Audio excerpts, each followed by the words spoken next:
right. Well, hello to everybody watching. It's a special episode, a weekday episode of Explain Yourself. Reason for that is we have a guest from England, Ed Jowett, who's going to talk to us about his book, Penumbra Adventures, which is live on Kickstarter now. And I'm going to throw a quick link to that in the chat in just a minute. But for now, I'm just going to bring in Ed, and we're going to hear a little bit about the book. Ed, how's it going? It's going great, and thank you so much to you and anyone who's turned out to watch in this for the US anyway, midweek, midday slot, near enough. I'm really appreciative, and I had an absolute blast last time I was on Explain Yourself. What I didn't see before was your intro, which is absolutely awesome. How on earth did I miss that last time round? Oh, it's new. We had it for a few weeks, maybe a month since we trotted that out. But yeah, so it might have been that I was just before. It's possible. That's awesome. I love it. I love it. I love a good bit of intro to really set the scene. Yeah, I hope it makes things fun. But so like, tell us a little bit, just a quick pitch. I guess you've done some Penumbra Adventures before, in addition to a lot of other books. The campaign live now is number 3. Give me the quick rundown on the book itself and specifically what's going on in number 3. So, Penumbra Adventures number 3, the quick pitch. This shadow thief, Penumbra, is telling the stories of her adventures. It exists in a highly comedic superhero world where, by the end of it, you will be wondering whether the code to the door actually was 1, 2, 3, 4, or whether someone, whether she's just like glossing over what it is that she actually did to get through the door. It's the fun that you can have with the unreliable narrator in the very comedic aspect of superheroes. The wild hair being one of her major villains, who's just a dude with big bunny ears who can jump quite high. And it's an expression of fun and a ridiculous take on what I would usually present as a very sort of serious and much more towards the epic end of stories. So Penumbra Adventures is all about letting loose and having a bit of fun. Sounds good. Sounds good. Is this kind of like all ages, or what's the audience for this one? Yeah, I mean, I think all ages can absolutely enjoy this. It's it's lighthearted. No one gets seriously hurt. I mean, there are some guns in it.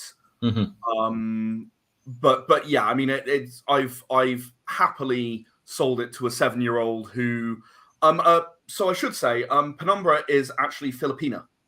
Okay. So it's great to see someone at Comic-Con, a kid come along and go, oh, she looks like me.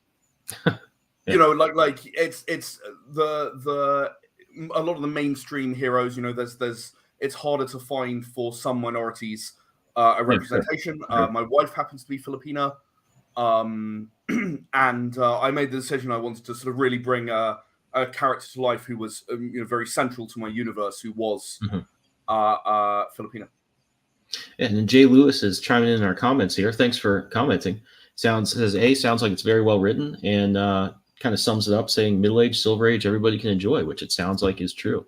I've struggled with that myself in my second book, We Are Scarlet Twilight. The spoilers if you haven't read it, but it's a superhero that's also a vampire. He kind of keeps it under wraps. And my sister's asking, like, well, can my nephew read it? And like, yeah, I don't know. Well, I don't know. I certainly struggle with some books. You like you've got to make some decisions, and there are definitely some books that I would say absolutely, you shouldn't put this in front of kids that I've made. But Penumbra Adventures. Now, I have to tell you the story about how this started, because absolutely, it's the silliest story. I have a really good friend, Jonathan Lewis, who wrote Penumbra Adventures with me. In fact, it was his idea, and I kind of worked with him on it, and I often end up doing the production side, so I'll do the art direction and the arranging the lettering and so on. But he and I sat down originally. He said, "I want to do something that you would never do, Ed. I want to do something that is silly and does not take itself very seriously." And I'm English. I am the epitome of the English stereotype. I take myself seriously all of the time. And John, this was very early in our time working together. We'd only done 3 or 4 books together. We've now done 25, I think, including would be 25 that we've done together. And he said to me, "Right, I want to do something that is just ridiculous. It's going to be. I'm going to use Penumbra." He'd met my wife by that stage, and she's pretty badass. So he was like, I'm going to do this, and she's gonna be stealing stuff, and she's going to run into a superhero that wants to stop her, and then by the end, she's going to steal the thing, but the code to the safe is going to be 1, 2, 3, 4. And me being a massive sci-fi geek and a classic movie geek, I said, that's not a million miles away from what an idiot has on their luggage. A little Spaceball reference there Spaceballs reference there for anyone who wasn't or couldn't place it. So this became sort of the running joke. It became Mission Impossible, not very serious, comedic Mission Impossible, with then that sort of that twist of Spaceballs or Galaxy Quest. How the countdown always goes down to 1 and then stops. We decided to sort of put those elements into it to just. You might be able to tell from the 2 references I've chosen so far. I'm a massive sci-fi nerd. Well, also the T-shirts, I suppose. I am likewise. So everything I talk about has some kind of sci-fi lens on it. But yeah, it's thanks to John saying, "Ed, I want to do this. I think it'll be a lot of fun." And he got me over my initial sort of I'm not really sure about this. And we did Penumbra 1 and Penumbra 2, and now Penumbra number 3. So the broad story arc is about Penumbra, and Penumbra is an Umbra-kinetic, which means that she can control shadows, and she can form them into constructs, a bit like Green Lantern. Fair enough. So she can make solid shadows or pretty much whatever she wants. Now she goes on heists for various things. The first comic begins with her stealing an item that we don't specify until the very end, and I'd love to tell you, but I can't, because it would spoil the main punchline of the entire comic. So I just can't tell you. However, you'll have to take my word for it that it's worth it.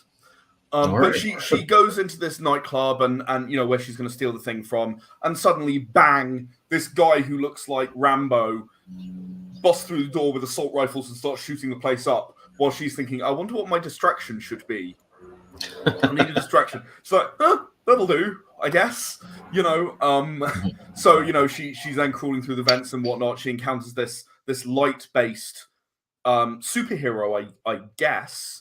Clandestine. Now, Clandestine's actually shown up in one of the more serious comics we've done as well, as an actual foil for Penumbra. So it was a lot of fun to go, right. We actually wrote Penumbra Adventures 1 first. So it was a lot of fun to then, for the more serious comic, go, right, well, we know that Penumbra is talking crap, right? We know that she's exaggerating what she's capable of, and so on. She beats Clandestine relatively easily. And to then, to look at it from both sides, from the very comedic side and then from the very serious side, to sort of play with that and go, right, well, but her attitude is still going to be quite similar both times. She in the more serious comic, she says, yeah, it won't be like last time we met. It'll be even easier. Because that's very much her kind of attitude. But she defeats Clandestine, and she goes on to steal the item. We also introduce another character in there as she defeats Clandestine, who's called Dave. Okay. And the joke about Dave is that he works for absolutely everybody who she's trying to steal from. So he like moves from job to job to job to job. He's not really affiliated with her in any way. You know, she'll ask after his wife and kids or whatever, but it's not like he gives her information. In fact, he refuses to sell out the people he works with specifically.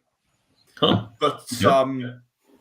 but no, he's just this thug for hire who seems to end up wherever she is for the next job. So that's sort of, you know, she steals the item, and unfortunately, the item is not what the individual wanted who hired her. So she leaves at the end of Penumbra Adventures 1 a little upset, to say the least. Actually, she it's strongly implied she might possibly have burned his house down because he refused to pay her. Not very smart. Moving on to the second comic, she storms into this bar, and that's where we introduced Harold, who's the voice on the main Kickstarter video, and he, you know, runs this little dive where, you know, he'll take jobs for her and hand them over when she comes in. Think a little bit like the bar in Deadpool, but like really she's the only one that he does that for. She's found this little out of the way place, and he hands her another job, and, you know, she's angry. Obviously, you know, that this previous job, you know, she did all the work, it didn't work out. She's very angry.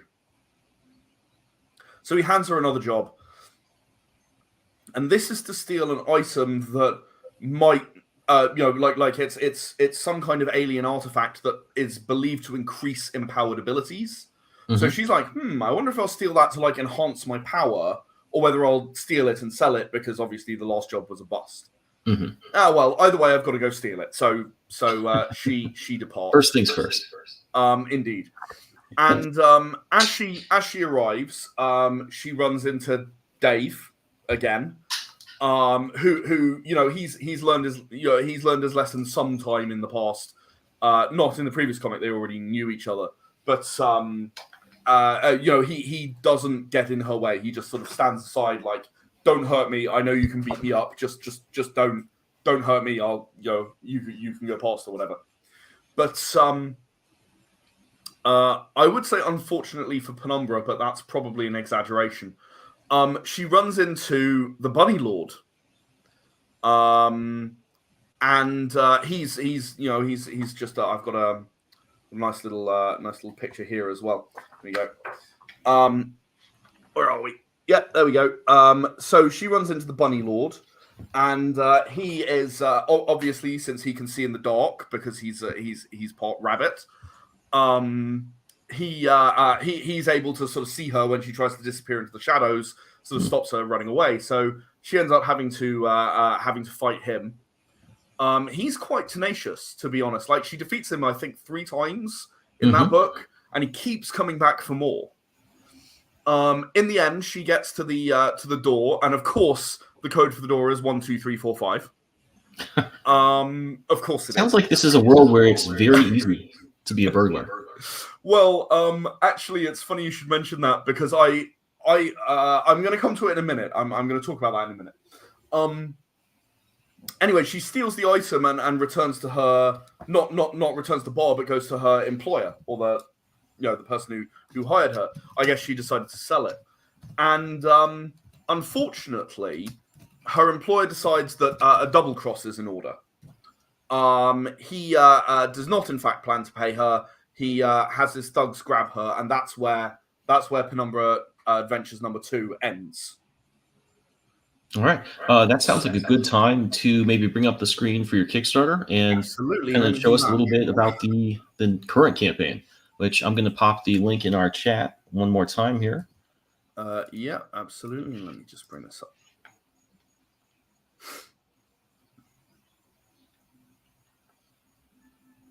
Yeah, there we go. And if you have any headphones, Ed, it might be a good idea to pop those in. I'm hearing a little bit of that. Don't have them on me. I'm really sorry. No, I'll tell you what, I'll turn you down a little bit. That should do. And that might help. Sorry, normally the noise cancelling is adequate. Yeah, I thought it might have been me, but I put some headphones in. And is that any better? I think that's better. Yeah, much better. Okay, Cool. awesome. Right. All Well, right, I so can we've still got hear you this on. perfectly clearly, so Yeah, hopefully that'll do it. that should be good. Yeah, so we've Really got this on sorry. screen now. You can see the Kickstarter. It looks like we've Yes. So, got. sorry. Yes. Here is the Kickstarter. As you can see, it's $430 out of $500, with plenty of time left to go. 10 days. So, just quickly, yeah, the digital is only $5. The physical version is $8, and you can also grab the back issues in digital or physical, Mhm. as well as if you would prefer, if you decide you like Penumbra, you like the idea behind the character. I've done a tier which is all of the comics she's ever appeared in. Let Oh, cool. me try that again. All of the comics she's ever appeared in. Both physical and digital available again. I should say with every physical tier, you also get the digitals. So don't worry, you won't miss out if you grab the physicals. And then if you decide that you like the idea of the world, we actually have every empowered comic we've done so far, which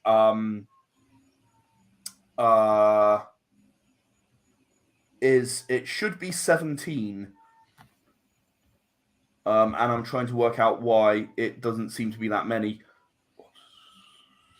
There are 17 of them. You will get the ones listed here, which... Oh, I see. I've skipped some of the smaller. Okay. I did a few shorter books, and I've skipped those. That's why it's slightly fewer. But that's the vast majority of the books that have been done in the universe. And then again, if you decide that you want to shoot for the moon, there is we actually made a movie in this universe, a short movie. Oh, cool. Very cool. Called Occupied. That's now tiny, but that's available if you like it, and all of the sci-fi comics that we've done as well. As I said, we've done 25 books together, including this one. So yeah, that's available if you're interested.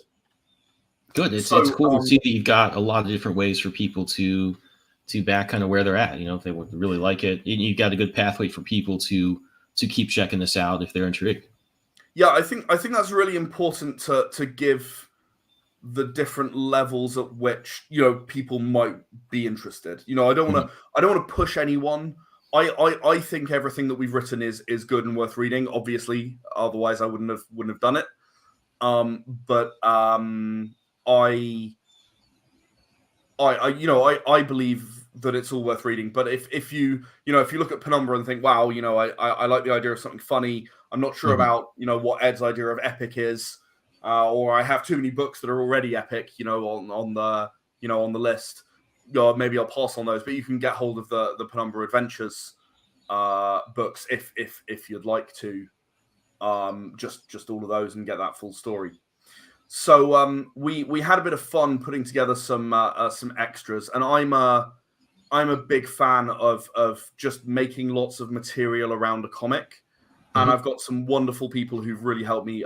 Leo Weiss, who did the graphic design here.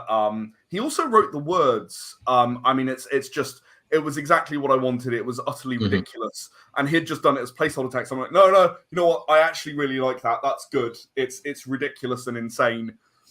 It sounds like, loves to break windows, huge pair of ears. It's just, focusing on the important things here that you might not have noticed.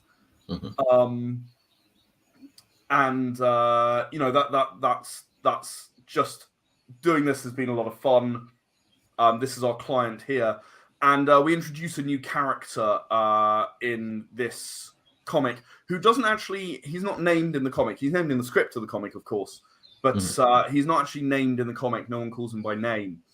Now, you might notice the obvious reference to Red Hood there. That's not an accident. We actually called him the Joker in the comic. That we were going for something a little bit Jack Nicholson Joker, but a bit more crazy and a bit more ridiculous. And so we decided to go with the kind of the Red Hood thing as a reference to anyone who's paying attention for the Batman type stuff. Oops, better scroll past that. I've just refused to give you spoilers for it. Oh, okay. So this is now from Penumbra number 2 when they run into each other.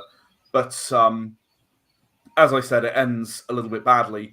And we pick up from the beginning of this issue with the Bunny Lord apparently still not cowed after being defeated 3 times. Penumbra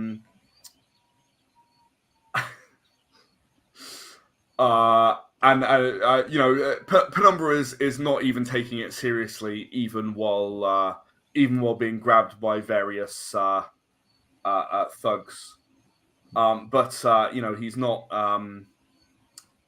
He's not getting what he wants, and before long, the Joker shows up and chaos ensues. Yeah, as often does. So we can stop here real quick. Jay Lewis in the chat chimes in again. Has most of your books, and he's looking forward to this one, which is great to hear. Oh, thank you very much. We got people coming back. And if I can ask you real quick, this art looks really great. It's cartoony, but it's got a really strong. There's some good draftsmanship here. A lot of stuff that's hard to draw, and some great character choices as far as just how he's chosen the caricature, or he or she. Yeah. So tell me a little bit about your artist on this book. So Chuck's is just a gift. Penumbra Adventures. You might have noticed above there was actually a little graphic. It started in 2016. Just shortly after we started working together, and over that period of time, all 3 books have had 3 different artists. Okay. And I love each artist for a variety of different things. The first artist really hit that kind of I'm not quite sure what to call it. That vibe that's a little bit I guess a little bit anime, kind of. Yeah, I can see that. But without going too far down that direction and really making it look like an anime comic. Mm-hmm. And then the second artist, what we did is we actually said, look, we'd like to go for something a little bit more like there was I forget which one it was. It was the Batman animated series in the 90s, but not where it started, but like the 4th season. Yeah, where they changed. Batgirl was a regular character. Yeah.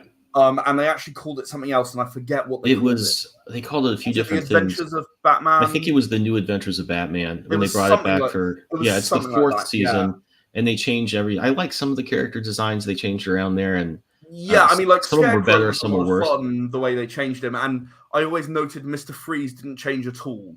He changed a little bit, I think. His face certainly changed. Hardly at all. Much less than anybody else did, I think. Yeah, I'll agree with you there. I really I liked it at first, and the more I'd watched the old ones, I'm like, boy, I just like I can certainly see why Bruce Timm was so upset that they kept messing up the edges and stuff. The way they changed the Riddler was just bad. Oh, I didn't like that. Yeah, I didn't like the new Riddler in that, and there were definitely. And they made some interesting voice casting choices as well, because Jeffrey Combs as the Scarecrow is proper creepy. Oh yeah, that worked. Well, I think it's interesting to they made those changes. I think mainly partially because they had a little more. They didn't have to make the Penguin. They always wanted the Penguin to look like he did in the old comics, and they had to tie in the Danny DeVito's character, and so they were able to make some changes. I think they always wanted to make there. And then additionally, they were just like, we're sick of sending it to these animation studios. Everything comes back a little off model because we have all these curves, things that you have to really be good to draw over and over again, and you weren't going to be able to hit that all the time. But I look back at the old ones and I'm like, even with the characters getting a floppy kind of face in one cell here or there, or I still love those old ones. It's and I'm my art skills are limited. I could never sit down and draw a comic. I'm not pretending I'm on that scale. I'm a little better than Stickmen, but not a lot. But I watched a fascinating documentary about that Batman series where they talked about how they made some design choices, like the background is dark and the characters are light, and that just wasn't done. It just wasn't done that way. All the characters were always dark in their background, but what it did is it gave that vibe of this dark world in which Batman lives, because you automatically look at it and think, right, well, if the characters are dark and then the world is darker, and it was the psychology behind that decision and the influence the art had on the vibe was just like it blew me away because I'd never even thought about it really. But it really,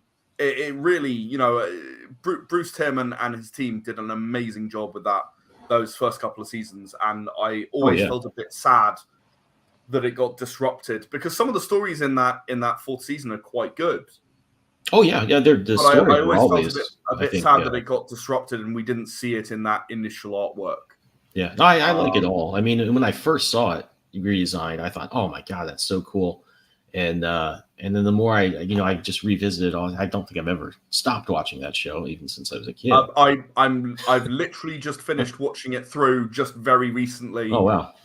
And also the Justice League and Justice League Unlimited. No, those are also fantastic. I am a big fan of that stuff. The storytelling in there is just great, and particularly for a kids show, the Batman series. I went over Superman, Static Shock. I haven't got to Batman Beyond yet, but I will. That's something. But the storytelling in those things for a kids show was very sophisticated. Oh yeah.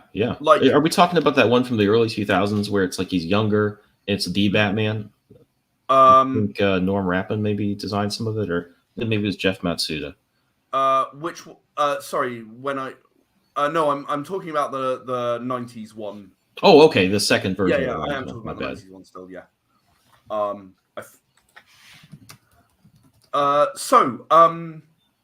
We gave the artist that brief, and I've forgotten the artist's name. Oh no, I haven't. It's Sola. It's Sebastian Sola, who did a really nice job of this, for what we wanted. But we decided, and some years passed, 5 years passed. Sebastian wasn't available, and we decided to go with Chuck's, and he just knocked it out of the park. Like you say. He just did some stuff that's quite hard to do, and it came out absolutely beautiful. I really like the way this comic looks. I think this might be my favorite artwork of the three of them. All of them are good in their own way, but I think this might be my favorite of the three. Very cool. Yeah, and I like these preview pages, which you can check out at the link that we left in the comments there. The like you can see these in greater detail. This is pretty solid stuff. I think on a lot of books, especially the interior art, you don't see really solid drawing in these. So obviously you can go check that out. And I think you'll see this is pretty good stuff. Jay Lewis is saying again, any love for the Green Lantern animated series? I really like how it and Young Justice were written. I loved that Green Lantern series. That was I adore the Green Lantern series. It was amazing. I'm just really sad that it ended. To be honed, I would have watched another 5 seasons of that.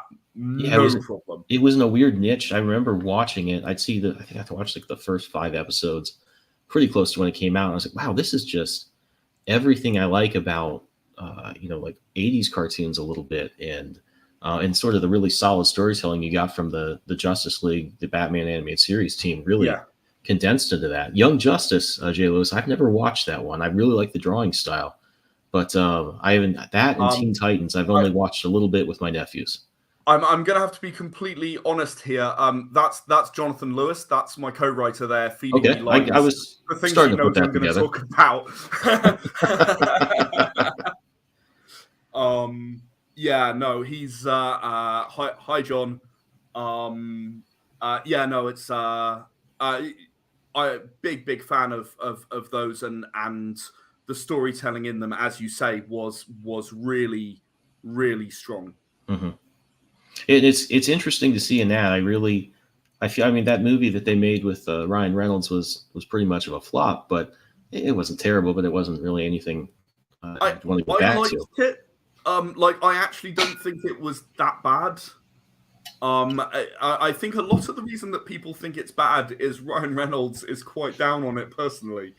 I actually don't think it was that bad. Like it wasn't terrible by any stretch. For a superhero movie, which are not always done particularly well, I think it was middling to good. Yeah, I think our expectations had just even by that point risen so much that it was like, this is a little bit too much like Iron Man, and there was still some really cool stuff in it. But what I was going to say with that is, I think that looking at that animated series that Jonathan brought up, you could really see like, yeah, this is a world that could work very well in movies, in a larger Yeah. TV show, whatever they're going to do with it coming up. I think it was maybe going to be a TV show for a while, and then they changing. So I'm not really sure.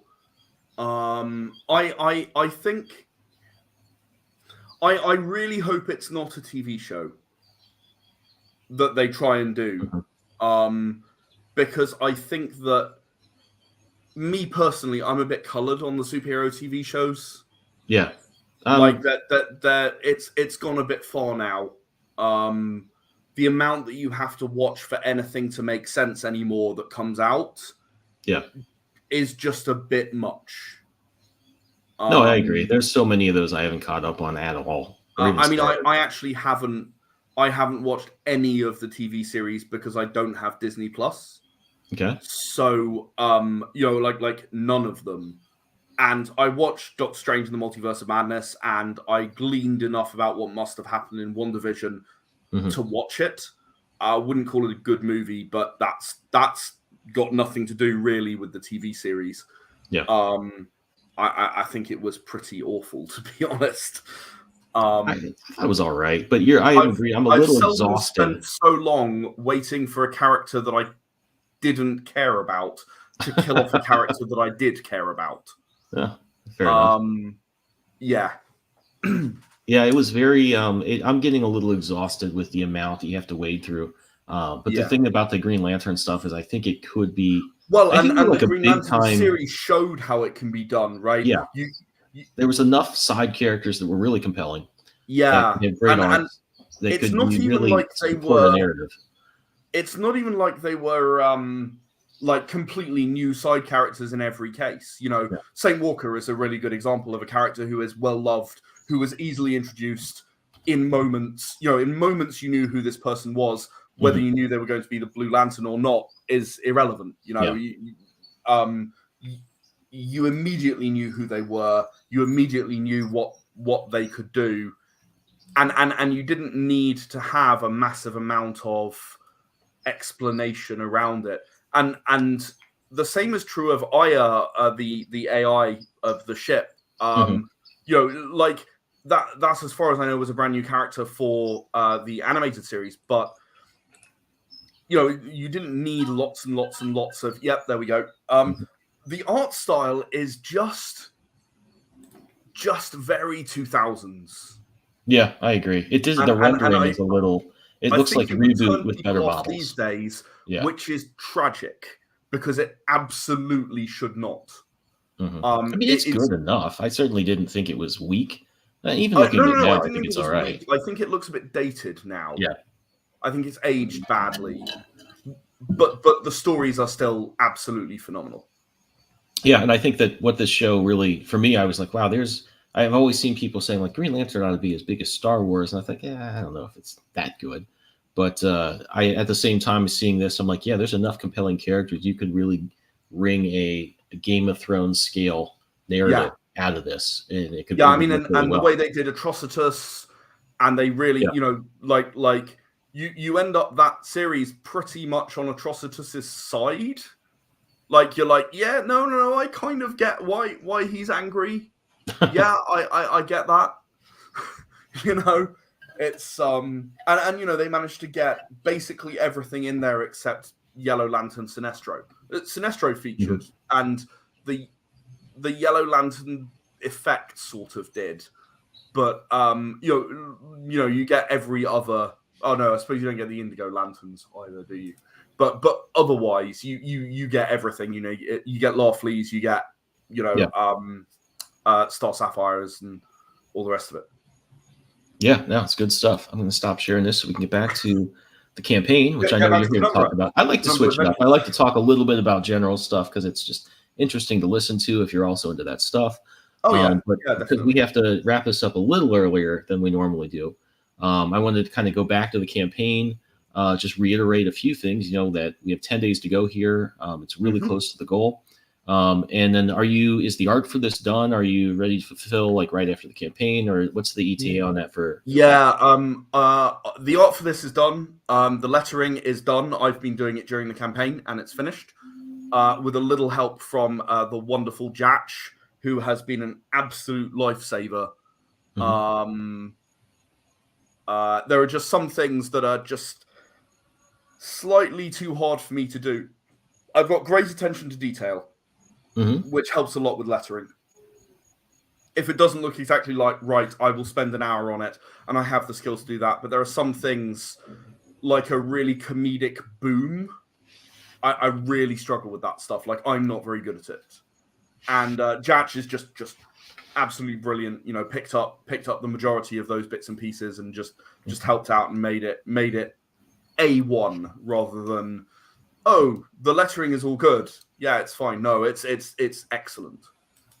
No, that's very easy to neglect with Yeah, stuff like that. So it's always good when somebody's going to pay attention to that, because I think that's one of the things I see with Kickstarter books is sometimes, even if the art's pretty solid, the lettering's done in a font that's not that good. And I'm a big font nerd, so I mean, I'll notice if there's a really bad font. And this looks pretty good. It definitely looks professional. And it's important to pay attention to that. The lettering is usually the last stage everybody gets to, and it's easy to yeah. I mean, overlook it's that. the 80/20 thing, I think, isn't it? Like, a lot of people who are doing their projects, Yeah, you know, they're going, right, well, it's pretty much done, and I don't really want to spend lots of time on the lettering. I definitely don't want to spend any money because it's way over budget. You know, I'll just do it sure. myself. It'll be fine.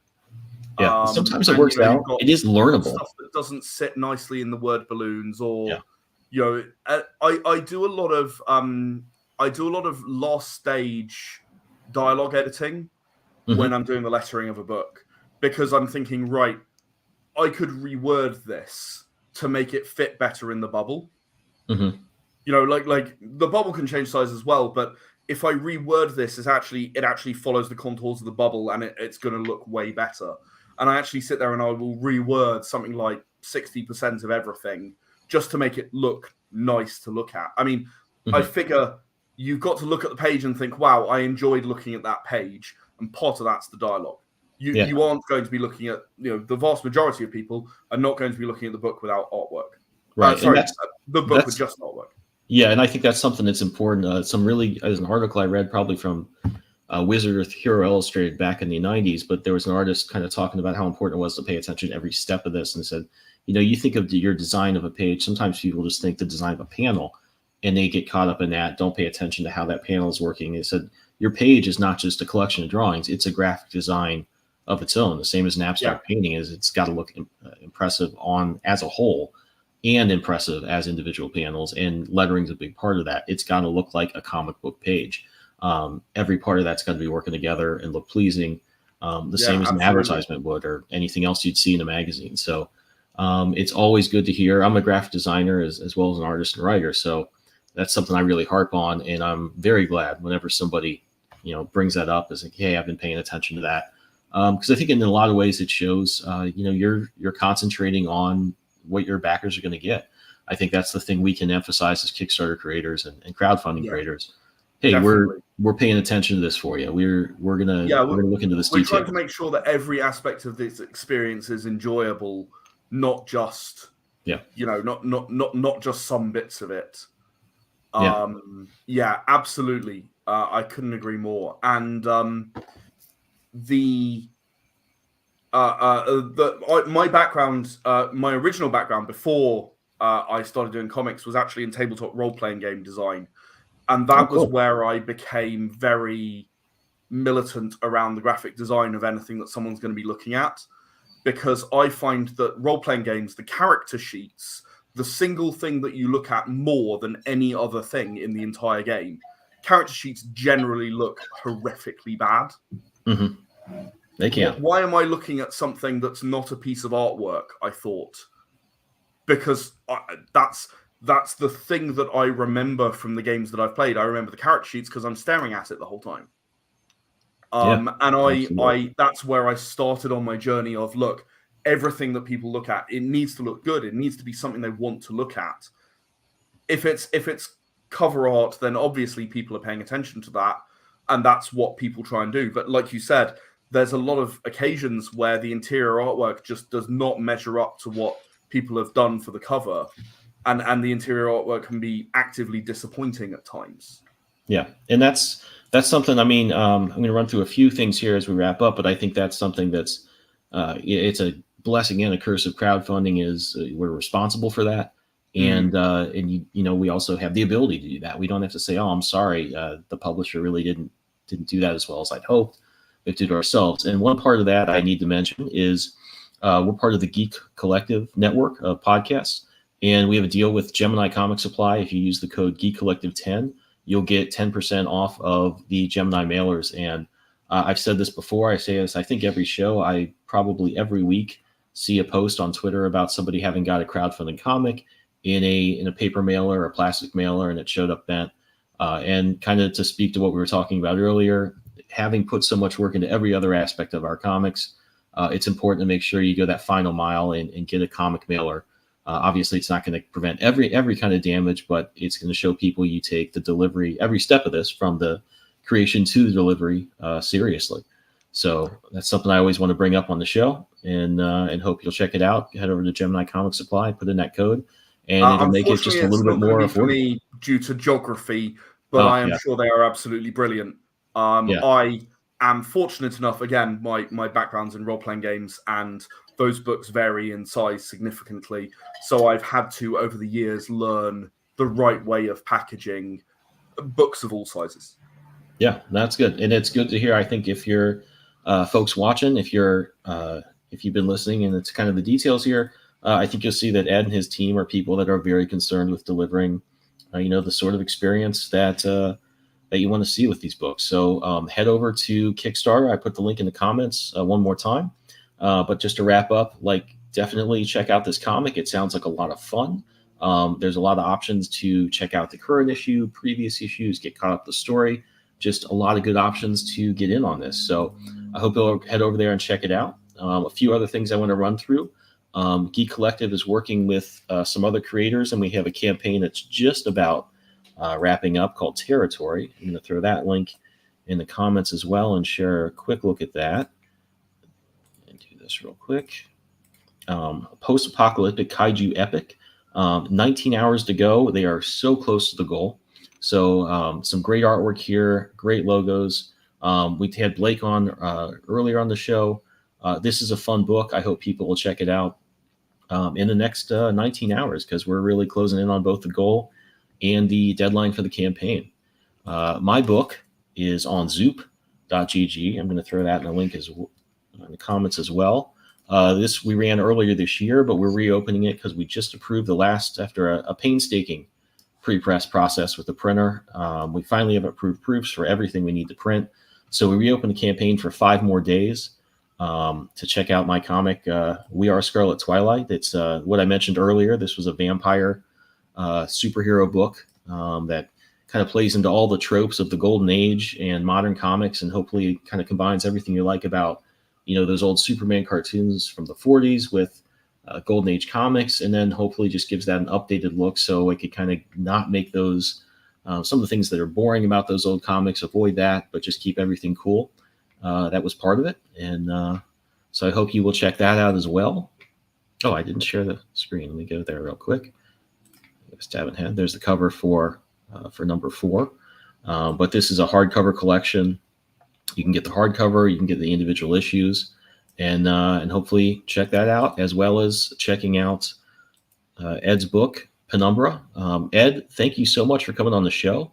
It was great to talk with you about your book, obviously, and old Batman and Green Lantern cartoons, which I could talk for hours about if we had time. But thank you again for coming on. And everybody, like I said, check out those links. Get your Gemini mailers.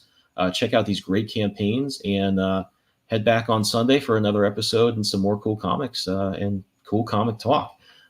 Ed, thanks again for coming on the show. Jay Lewis, thanks for being in the chat, leaving us some comments. And I will see everybody later. Thanks so much for having me.